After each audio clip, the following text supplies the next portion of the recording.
दरभंगा जिला अंतर्गत सकरी power house यानी कि सकरी विद्युत आपूर्ति कार्यालय में राखल ट्रांसफार्मर में आगि लग गेल।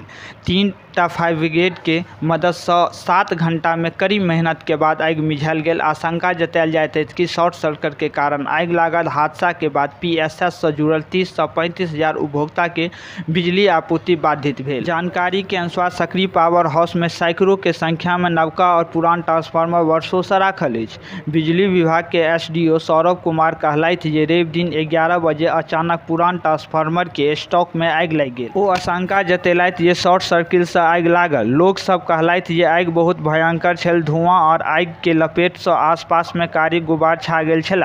बगल में सकरी रेलवे स्टेशन अछि, ताहि के कारण ओतऽ बहुत लोग सब पहुंच गेला और आगि मिझाबे के प्रयास केलथि। मौका पर 3टा फायर ब्रिगेड के गाड़ी पहुंचल और आगि के मिझेलक। बकरीद के पर्व के लऽ विद्युत विभाग के विशेष निगरानी आपूर्ति के निर्देश देलक। हादसा के बाद भीषण गर्मी से लोग सब 7 घंटा तक बिना बिजली के रहलथि। काफी देर के बाद फायर ब्रिगेड के गाड़ी और फायर ब्रिगेड के जवान सब आगि मिझाबे के प्रयास करैत रहल। आगू देखू आगि कतेक भयंकर लागल छलै।